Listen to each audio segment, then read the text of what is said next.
So we use a aluminium oxide based strip and clean wheel to take the really heavy paint off. This one had the original coat on it. It had a black on it, then it had a cream, then it had red oxide, and then it had more layers of the same. So it actually was really thick in some places.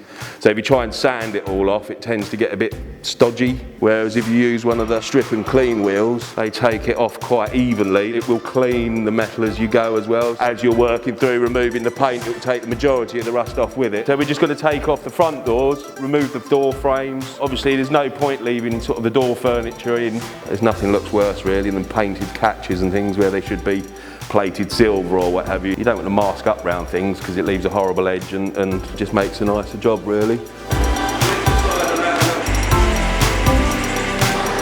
then you just heat that.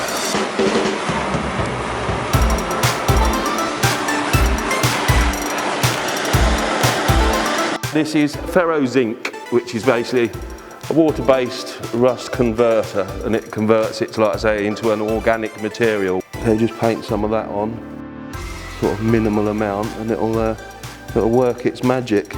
So we prepared the metal, cleaned it, DA'd it. It'll go from here. Chris will take it in the booth and prime it with epoxy primer. So the MkVII Jag we've received from the metal shop. Now it will be going into our paint shop, where it will be totally blown off, masked up, ready for an epoxy primer, which is a waterproof sealer, which will then go back to the metal shop for its bodywork. Then after the bodywork has been completed, it'll come back over to us, ready for a remask again, blown off to make sure all the dust is off, pre-cleaned to make sure any contaminants is off the metal, ready for a high build primer, which will be the final primer to go onto the car before it is blocked down again to a flat and perfect finish.